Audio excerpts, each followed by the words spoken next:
So we've been tracking closely the escalating war, Israel versus Hezbollah in Lebanon, and some deeply troubling news coming out just recently. Let's put this up on the screen. It appears that Israel is preparing for a potential ground invasion. This is from the Financial Times. They say Israel on Wednesday told troops to prepare for a potential ground offensive against Hezbollah in Lebanon, as Joe Biden warned an all-out war is possible, but pushed for a ceasefire deal. Let me just continue to read some of the details here from the Financial Times. The IDF's chief of staff told troops airstrikes on Lebanon were not just aimed at degrading the Lebanese militant group, but to prepare the ground for your possible entry. Quote, "We are preparing the process of a maneuver, which means your military boots, your maneuvering boots will enter enemy territory, enter villages that Hezbollah has prepared as large military outposts." They also said that they were calling up 2 reserve brigades, although, Saagar, this is less of a show of force than prior to the ground invasion of Gaza. However, we've already seen massive carnage, somewhere around 600 Lebanese people killed. The Lebanese Health Ministry is saying that a majority of those, if not all of them, those are their words, were civilians. We know quite a number of children and women are among those who were killed by the Israeli airstrikes already. So we're looking here at a very likely potential, even further escalation. Very, very possible. And even worse is that we have basically a total failure of U.S. diplomacy. We're already getting embarrassed on the national stage. So, for example, we have here Tony Blinken getting asked about the situation. Let's take a listen to what he said. Does the U.S. support what Israel is doing right now in terms of this escalation in order to later de-escalate and get to the negotiating table? What we support is solving the problem of making sure that people can go home, but we believe the best way to solve it is through diplomacy, not through war. Why does the U.S. not have or use more leverage over Israel, its ally?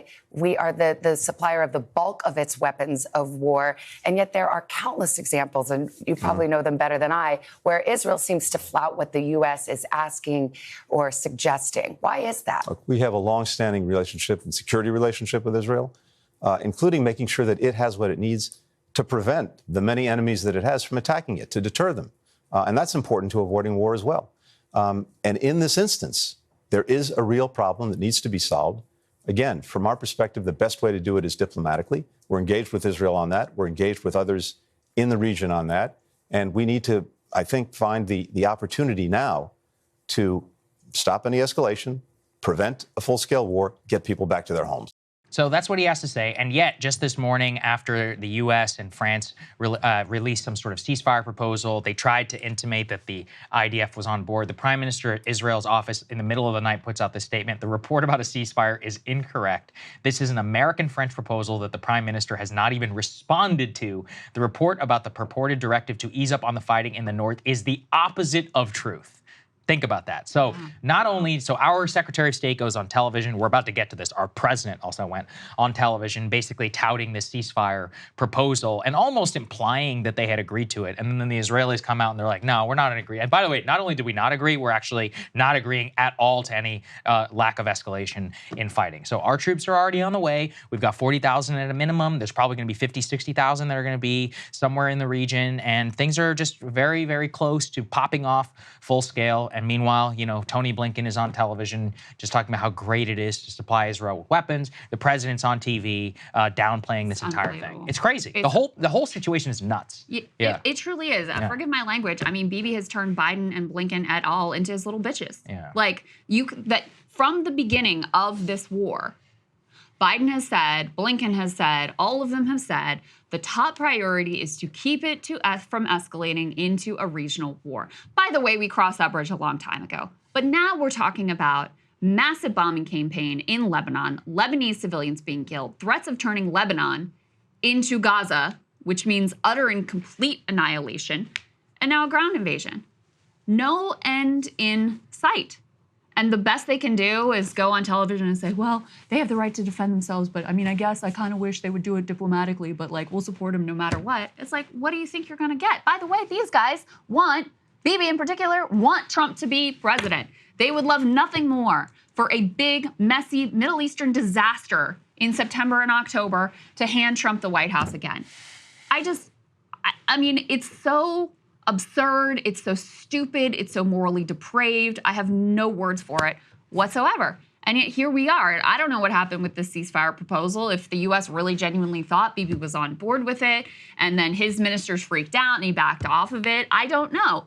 But the truth of the matter is, because the far-right ministers in his government are willing to wield what power they have and threaten to collapse the government and for Bibi to pay a political cost, they have much more power in the situation than the superpower of which Israel is supposed to be the client state that is arming and funding all of this, because they're not willing to use an iota of pressure.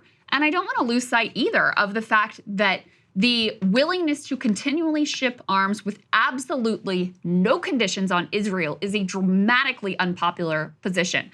New poll, only 23% of Americans, this was written up at Responsible Statecraft, by the way, only 23% of Americans want the U.S. to send unconditioned aid to Israel, including a majority of Republicans are opposed to sending unconditioned aid to Israel. And yet this is treated like you can't even float it, like it's impossible to even put on the table. And so the results are entirely disgraceful and entirely predictable.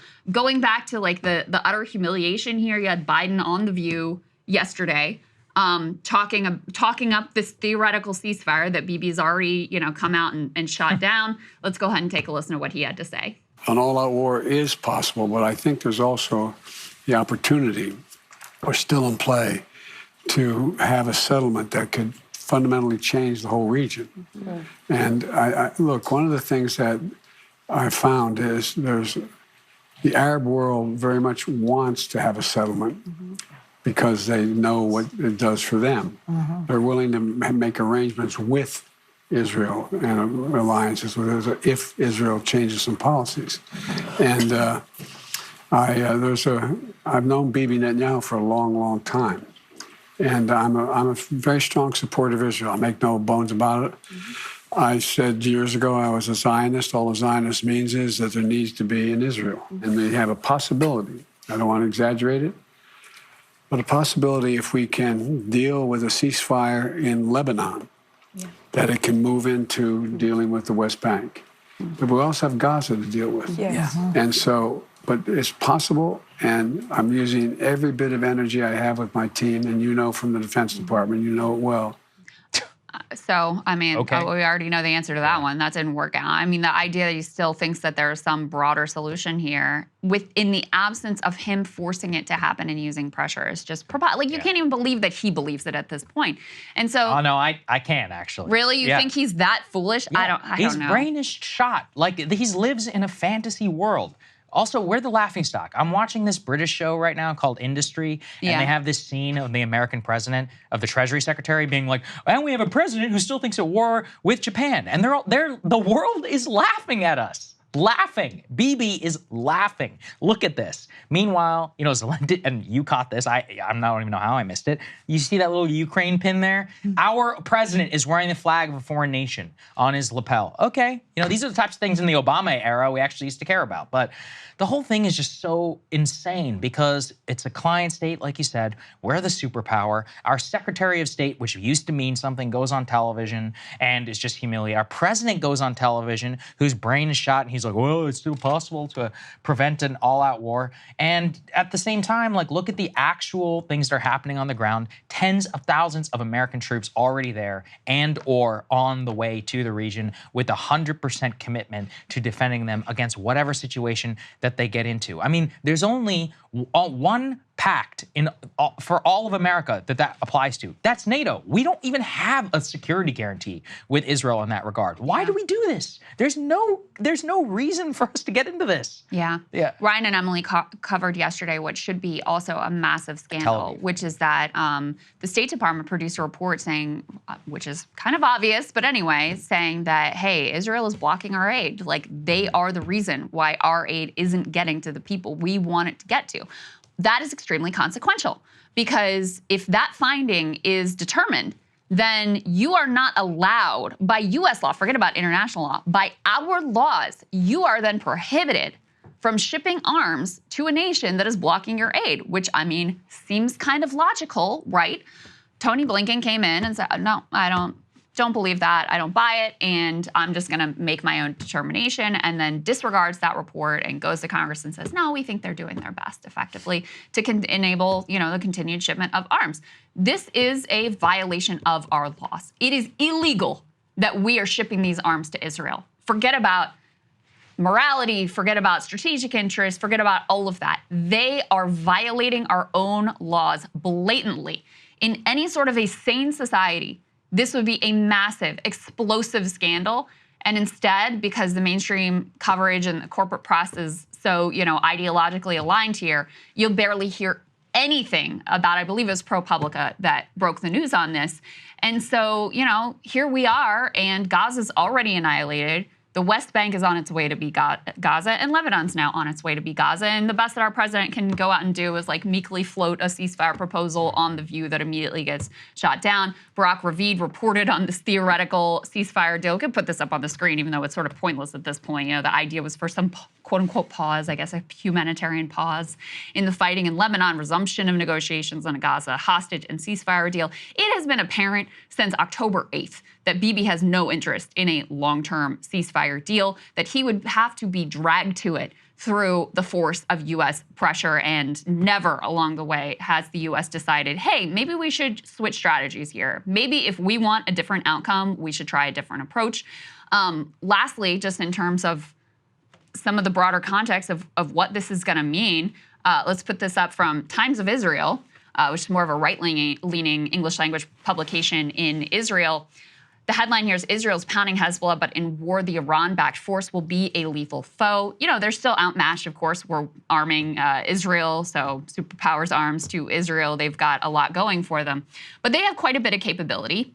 And they also have the inherent advantage of being the defending party. So, it allows them a strategic advantage just from the jump. Some of the reporting here, Hezbollah now has 40 to 80,000 short-range unguided rockets, some 60 to 80,000 long-range unguided rockets that can reach 100 kilometers. Ballistic missile arsenal is smaller but can reach much further into Israel. We saw a missile that was shot down, headed towards the Mossad headquarters in Tel Aviv. In an all-out war, they say Hezbollah could use its firepower in a number of ways. They could use unguided rockets against population centers to erode the public's will and trust in the government and to disrupt the functioning of the country. They also talk, and this was interesting, Saagar, about the way that how important drones are, but not the really big, sophisticated drones. It's the fact that they have all of these smaller drones that they can use to potentially swarm and overwhelm Iron Dome, and that they've been testing out some of this. And, since 2006, they haven't been just resting on their laurels. They've been trying to figure out, how they could be more effective. So, this is a vastly more sophisticated adversary than Hamas in Gaza. They have real weaponry from Iran and have built up their capabilities. Yes, they suffered a blow in those, pager and walkie-talkie attacks, which not only took out a number of their people, but also has, I'm sure, made communication very difficult. But this is a much different adversary than what Israel has faced up to this point. I keep saying this. The drone point is very important. Russia is getting drones from where? Iran. Hezbollah is sponsored by who? Iran. Also, Hezbollah fought, a decade in the Syrian civil war? Syria was the real experimental ground for the beginnings of the small Chinese drone warfare. ISIS, Hezbollah, all of these other organizations. You can go watch it if you want. It's all right there on Telegram. But then in Ukraine, gasoline was poured on the fire. The technology got better, and then the widespread application of these and the use of them by the armed forces and by the at the industrial state level in terms of launching them towards Ukraine. It's been a real way that they've been able to penetrate air defense systems. This is a massive problem, not just for Israel, for all of us, actually, if you think about it, because we have these super sophisticated systems which are supposed against ICBMs, but it turns out these tiny little cheap drones are a very easy way to defeat those systems, and we don't have a particularly good answer. This is exactly what they would have to face, a much more technologically advanced enemy. a much more capable fighting force who's been battle tested, far more battle tested than the IDF has. And the people in Israel who actually have to fight, they know this. They have to call up already multiple reservists. It would devastate their economy even more than it already has. Don't forget, I mean, this war has been a disaster for them. It's cost them hundreds of billions of shekels and decimated their workforce. They still have all that controversy where like half their population doesn't even have to fight. So this would be huge. I mean, they haven't lost all that many soldiers in Gaza relatively compared to what they would in a real Lebanon conflagration. So I'm worried about it. I really am. And already they shot down this ceasefire proposal, even though you have what the US, Japan, the UAE, like all of these major powers that have signed on to it. It doesn't matter. They just don't care. They don't care. And why should they? Why should Bibi in particular? Because, you know, when he sees very clearly what his political imperative is. And so, listen, it's one thing, you know, Israel just using their Air Force to go in and bomb. That's, you know, warfare on easy mode. But if there's an actual ground invasion, they're going to suffer losses of, you know, the sort that they have not yet had to suffer in the context of this war. And it's just, you know, then you're inviting, okay, or is Iran getting pulled directly into this? How are we impacted? How are troops in the region impacted? How much more directly do we get pulled in? And then the, you know, the level of suffering is just unending. And as I keep saying, no end in sight. So that's what we're looking at today. Hey, if you like that video, hit the like button or leave a comment below. It really helps get the show to more people. And if you'd like to get the full show ad-free and in your inbox every morning, you can sign up at breakingpoints.com. That's right. Get the full show, help support the future of independent media at breakingpoints.com.